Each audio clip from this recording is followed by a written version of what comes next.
Salaamaaleykum wa rahmatullah man la Seydina Ousmane Dramé bu la réveil des consciences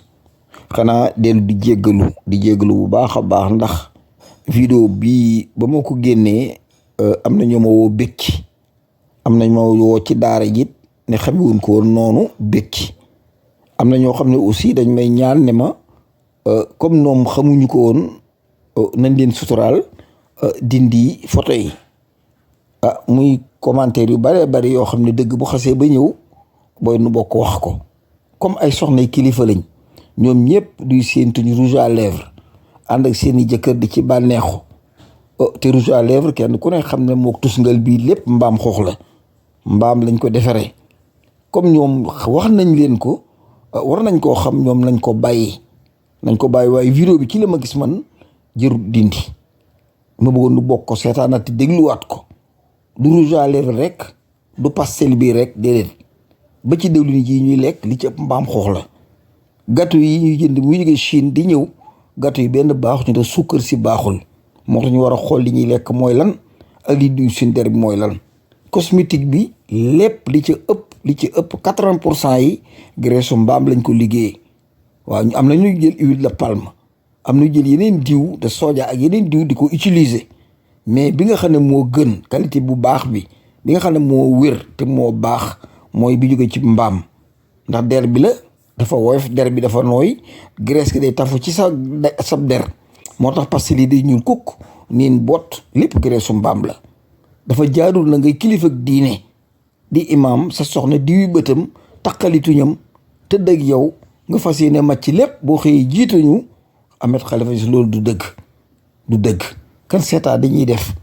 ànd boo ko déglu vidéo bi yebuma kenn tooñuma kenn sabotuuma kenn lii du ay teggin ci réew moo xam ne da ngeen ne ñëpp ay julli leen 95% de musulmans ngeen di jël mbaam xoox di ko diw ci seeni yaram di ko toccamikoo di ko diwoo dama ne di tëdd ak seeni jëkkër dina jox seeni tuñ di ko macc ngeen xëy toggal leen dëwlin yoo xam ne lépp mbaam la dama ne kan waxante dëgg amuñu pexe nu ñuy def amuñu beneen dëwlin mais am ngeen gerte am ngeen leneen am ngeen diwu segal am ngeen diwu sump dama ne kan bokk jóg te bokk si daan vidéo bi te ngeen jéggal ma.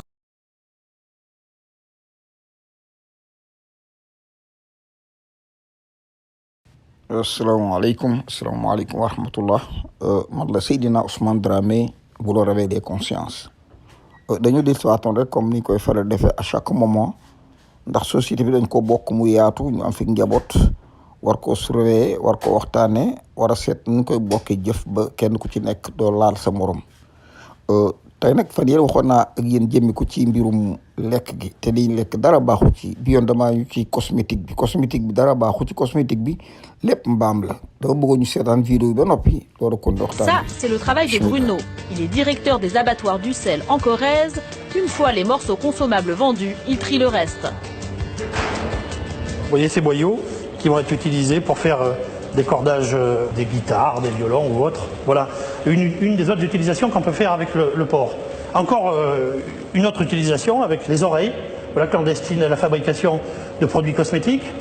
des masques pour les cheveux, des crèmes visage. Vous voyez c'est ce qu'on appelle le gras, c'est du gras, vous voyez. Je vous fais noter l'aspect gras et très tendre de cette partie du porc et qui se destine à fabriquer le rouge à lèvres que ces dames utilisent grassement et qui vous permet, lorsque vous vous embrassez, d'avoir un porc entre vous. Aujourd'hui, c'est justement du gras que Bruno doit livrer à un laboratoire cosmétique. Nous n'avons pas été autorisés à filmer cette étape de la transformation du porc, mais dans cette pharmacie, la propriétaire nous confirme qu'on trouve bien du gras de porc dans les rouges à lèvres. Pratiquement tous les rouges à lèvres sont faits avec de la gélatine porcine. Et dans une pharmacie, du cochon, on n'en trouve pas que dans les cosmétiques. On trouve des médicaments à base de porc, soit le médicament en lui-même, soit l'enveloppe du médicament qui est composée de gélules. Chaque fois, comme vous pouvez le constater, on a cette pellicule est faite à base de gélatine. Si vous ne mangez pas de porc pour des raisons religieuses, pas de panique. Gabriel Elfassi est rabbin en banlieue parisienne. Il est très clair, quelle que soit la religion, quand il s'agit d'un médicament, il n'y a aucune interdiction. Toute religion qui se respecte se doit de soigner ses malades. Donc à partir du moment où il y a, on va dire, un remède qui a été prescrit par son médecin, que cela contienne une matière grasse animale qui est infime, qui est presque, on va dire, inexistante, il n'y a aucun problème, on peut avaler donc ce genre de médicament. Je prends l'exemple de la gélule, bien sûr. Le cochon est donc omniprésent dans notre vie quotidienne. Désormais, vous regarderez vos pilules, vos crèmes hydratantes ou vos rouges à lèvres d'un autre œil. encore ñu dellu di jéggalu Sénégal dafa soxla ndimbal ndax lu bari xamuñu ko tubaab bi dafa këf suñu xel ba daanaka yi ñuy def du suñ aada du suñ diine suñ civilisation amul lenn du ko nangu ba ci suñ domaine culturel ñu ngi koy toppandoo nag tey sax lu bari tubaab bi ci ñun la ko gisee wañu ko toppandoo ko def ko ci beneen modèle wañu ko di nga di am alal ci nun bismillah ñëw. Asalaamaaleykum wa rahmatullah man la Seydina Ousmane Dramé bu la réveil des consciences semaine bee passé wax nañ jëm ci lekk nga xam ne ñu koy lekk ci réew mi te dara baaxu ci lu mel ne dawlin ji ci kam ne ca mbaam xool la jóge ak yeneen yoo xam ne daganul ab jullit di ko lekk ñu di ko consommé boobu ba nëga ni wéer ko sunu càggante ak awuma pexe li ñuy lekk di ci ëpp mbaam xoox lañ ko defaree tey ma bëggoon dir ci rouge à lèvres yéen jigéen ñi xëy na sax xamu leen ko rouge à lèvres bii ngeen di toppandoo ci tubaab yi seeni maam lañ ko jële tubaab booy xool amul tuñ biñ dikkee Afrique fekk ñuy tus ngalu ak di jàmm ci lañ dem ñoom créer benn produit bon rouge à lèvres lañ ko tuddee pour di xonqal seeni tuñ te ndaxam yéen seeni maam dañ daan tus ngalu ba jekk waaye jël graisse mbaam di ko diw ci say tuñ fanaane maccante ak sa borom kër mu di ko lekk ci lépp graisse mbaam la añ jot nga dij ko ceeb boo xam ne dëwlin ji lépp graisse mbaam lañ ko defaree mu lekk ca ba regg wañu ko dem bëgg a jiite ji ca jumaa ja dafa jaadu ñu wax rouge à lèvres yi bàyyi leen ko tubaab bi da koy aroma la ci def ba góor ñi dafa mel dañ ci sixar boo maccati dootoo ba léeg-léeg sax nga woo sa soxna bu dem mu diwaat ko ñëwaat tëdd nga fanaane ko macc rouge à lèvres lépp graisse mbaam la di taxamti ku ba bët set yow sama xel laa gàtt ba nga yeewoo ca fajar yow kilifa gi dem gaanuwaay seen ko mu xonq cur waroon nga xam ne rouge à lèvres bu noo macca te rouge à lèvres ci mbaam lañ ko defaree ma xam ci lu wér produit cosmétique yi ci bare yi ci gën a baax graisse mbaam lañ ko loolu ci xam ne ci ab der la jëm ci ab der lañ koy defaree moo tax ñu taamu ci deru mbaam la ñuy lakk liggéeyaat ko génne graisse gi danaa leen vidéo bi ñu koy defaree te kat du rouge à lèvres rek de bari na produit yoo xam ne comme day tafu ci der il faut deru mbaam xoox la ñuy jël liggéey ko ba mën a tafu ci sa der bu dul ma doom benn contamination doo ko am kon rouge à lèvres yi ngeen di diw lépp di graisse de porc ngir yàlla bàyyi leen ko surtout kilifa yi ngeen koy jox ñu fa naan ci am macc ba suba bu ñu amoon seen rouge à lèvres boobu wala dañuy jël suñu jàkk yi din jiite te wóor na leen ne bin gaanu waaye ndox ma dafa xonq cur ngir rouge à lèvres dama ne kan xoolaat suñu bopp lii may wax nag lu yabeel dama leen a bëgg a bokk ñu ànd bokk yeewu jóg diju xam ne am mbaam xoox dafa dagalul fenn ci ab jullit waxuma laa jël graisse ka sukkar ko def ca te masa yu neex diw ko ca bam saf nga di ko ñuux sa jëkkër mu di ko macc ba bam jeex tàkk xëy suba maa defe ne ca nga yem ci yemoo ca dangaa dem jënd diwlin Sénégal ji nga xam ne Chine lañ ko defaree lépp huile de caniveau la ca ëpp les rejets des abattoirs moom lañ ko defaree ma dem ba Chine gis nañ koy defaree rak ko Farba Ngom di ko jënde Chine di ko indi ngeen jox seen i jëkkër rouge à lèvres ñu cay macc loolu de añ jot ngeen dig leen bool boo xam ne diw gi lépp diw mbaam xool lañ ko defaree defen kooku mën naa jaamu yàlla lépp graisse mbaam la te li ma wax lu wér la gëstu leen ko te le gouvernement du Sénégal war naa jóg ci loolu waaw 95% de musulmans pour di dugg ci réew war nañ koo xam mais waruñoo bàyyi rek lu dikk ñu dugg lu dikk dugg non waaw lu ma xam laay wax nag waaw yàgg ci réew mi lool waaw dugg ci compagnie cosmétique yi liggéeyandoog ñoom xam nan koy defaree waaw rouge à lèvres bàyyi leen ko yéen soxna yi bàyyi leen ko surtout soxna sëriñ si lii rafetul waaw di macca ko tàqamti ko sa kanami taalibe te li ngay macc lépp diw mbaam xoox la dama lii lu ñaawa ngi nii bu ngeen demoon ci mag joxe seen tuñ képp yam ci waaye du ngeen def loolu am na yeneen produit yoo xam ne graisse la da nga koy diw ci sa yaram waaw produit yëpp diw mbaam xool lañ ko defaree graisse mbaam lañ ko defaree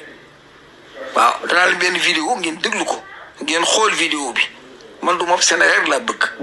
si islam rek laa bëgg waaw bu ngeen nekk ci erreur dama leen ko wax seen tuñ yi demel ngeen sëlmu ci te bàyyi ko jox seeni borom kër waaw bàyyi leen ko jox seeni borom kër tuñ mu xong cur nga di ko graisse mbaam bam leen bot nga tëdd ak ponkal moo xam ne ngat da ci def toute la nuit te li muy lekk lépp graisse mbaam gii la dama ne lu ñaawa ngi nii xëy na nag xamu leen ko ñàkk xam nag ak kuy toppandoo da nga dugg ci lu bëree bëri waaye yii moom bu ngeen ko mën a bàyyi moo gën waaw rouge à lèvres yii dama ne moom la waaw ak produit yu bëree bëri nga am nañ koy diw ci ab der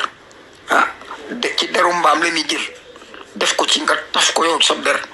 waaw dara julliwu ci waxuma laa nag yokk say karaw ba ci say xotti taat ngay lëmbee ka telli yooyu defaral dakk ci réew mi Sénégal noo ko bokk waaw jumaa yi ngeen di jiite yéen ñu ciy jiite ñu bokk waaw kenn ku ne la nga def ci sa biir xam ko bala ngaa kabar waaw yor sa ku toj yàlla di Allah ak lu kenn xamul nga di ko woy turu yàlla yu dul jeex fekk sa kolli mbaama ci nekk ba fees del ngay géex mu xasaw xun kan jóg ci suñu bopp ay da jàllo soxna nga demal nga sëlmu ji te bàyyi rouge à lèvres bii te lii ma lay wax sopp laa tax ma di ko wax ak sopp sa borom kër waaw soxna si sa borom kër kilifa la moom xamu ci dara mag la waaye nag dafa war a dakk xam ko tey rouge à lèvres mbaam xoox lañ ko defaree waaw ku jox say tuñ sa jëkkër mu màcc ko mel na ne jox ko kollite mbaam xoox mu lekk ko kon maa ngi jégalu baax a baax te ñaan jàmm yàlla nañ buur yàlla suturaal te indi yàlla rek a man yàlla rek a attan yàlla xam lépp yàlla nañ buur yàlla suturaal yàlla nañ buur yàlla suturaal. Ça, c'est le travail de Bruno. Il est directeur des abattoirs d'Ussel en Corrèze. Une fois les morceaux consommables vendus, il trie le reste. Vous voyez ces boyaux qui vont être utilisés pour faire des cordages des guitares, des violons ou autres. Voilà une des autres utilisations qu'on peut faire avec le porc. Encore une autre utilisation avec les oreilles, voilà, clandestine à la fabrication de produits cosmétiques, des masques pour les cheveux, des crèmes visage. Vous voyez c'est ce qu'on appelle le gras, c'est du gras, vous voyez. Je vous fais noter l'aspect gras et très tendre de cette partie du porc et qui se destine à fabriquer le rouge à lèvres que ces dames utilisent grassement et qui vous permet, lorsque vous vous embrassez, d'avoir un porc entre vous. Aujourd'hui, c'est justement du gras que Bruno doit livrer à un laboratoire cosmétique. Nous n'avons pas été autorisés à filmer cette étape de la transformation du porc, mais dans cette pharmacie, la propriétaire nous confirme qu'on trouve bien du gras de porc dans les rouges à lèvres. Pratiquement tous les rouges à lèvres sont faits avec de la gélatine porcine. Et dans une pharmacie, du cochon, on n'en trouve pas que dans les cosmétiques. On trouve des médicaments à base de porc, soit le médicament en lui-même, soit l'enveloppe du médicament qui est composée de gélules. Chaque fois, comme vous pouvez le constater, on a cette pellicule est faite à base de gélatine. Si vous ne mangez pas de porc pour des raisons religieuses, pas de panique. Gabriel Elfassi est rabbin en banlieue parisienne. Il est très clair, quelle que soit la religion, quand il s'agit d'un médicament, il n'y a aucune interdiction. Toute religion qui se respecte se doit de soigner ses malades. Donc à partir du moment où il y a, on va dire, un remède qui a été prescrit par son médecin, que cela contienne une matière grasse animale qui est infime, qui est presque, on va dire, inexistante, il n'y a aucun problème, on peut avaler donc ce genre de médicament. Je prends l'exemple de la gélule, bien sûr. Le cochon est donc omniprésent dans notre vie quotidienne. Désormais, vous regarderez vos pilules, vos crèmes hydratantes ou vos rouges à lèvres d'un autre œil. waaw kon nag mi ngi noonu noo ko bokk gisandoo fanatisme baaxul kenn yabu leen respecté nañ leen mais dafa jaadu ginnaaw ban bokkee diine ji ñu naan diinal islam ginnaaw ban bokkee société sénégalaise waruñu leen a bàyyi ngeen di cirpi di yàq njabootu jàmbur askanu jàmbur ak diine yi jàmbur waaw ak tooñ baaxul waaw rouge à lèvres baaxul suñu maam bàyyi na fi karité gën ci karité yi fii am na compagnie bu tudd Sali daan na leen fi lijjantil tiir rek Sénégal mën nañ cee defar alal ju dul jeex tiir képp produit cosmétique mën nañ cee defar lu bëree bëri surtout beurre de karité bi di jóge Mali yéen xam-xam yéen waa université góor ngeen wallu seen ndey rouge à lèvres bi soxna yi di diwoo nun ñi di ko añee ka reere amuli teggin xale yi jàngi leen te gëstu dugg leen ci laboratoire yi diwug tiir beurre de karité ba ci huile d'arachide lu ne mën na cee génn maa ngi jéglu baax nag te ziare ñi yàlla nañ buur yàlla suturaal te ngeen dem jàngi dugg ci laboratoire yi biologie dama ne chimistrie lu ne mën ngeen koo jàng ba génn nañu ci coono bii dawlin yi ñuy lekkit muy jógee Chine ngam lépp mbaam xuux la ñoom Alla Ndiaye di ko fi indi Aziz Ndiaye di ko fi indi ak Farba Ngom ji fexe leen xale yi mu dakk li ngeen di lekk ak seen bàyyi lekk jóg leen ngeen taxaw ci liggéey ba sonn gën ji alal jox ko sa bàyyi ñu toogal ko ca mbaam mu di ko lekk te ngeen di ay ndaw dem ni ngeen gëstu ji te lii ñu lànk ko kon maa ngi ziare ñëpp Ousmane Sonko dikkee lépp dana dakk bu soobee yàlla peace and love. jaa ngeen jëf man la Seydina Ousmane Dramé bu la réveil des consciences yàlla nañ buur yàlla sutural te indi jàmm ci suñu réew yi dellu ñu doon ay jullit yu wér a wér doon ay nationalistes yu gëm seen réew waaye Sonko ngi ci yoon yi bu Sonko dikkee lépp dakk ñu doon de vrais sénégalais de vrais musulmans de vrais chrétiens ay sénégal yu bëgg seen réew peace and love jaa ngeen jëf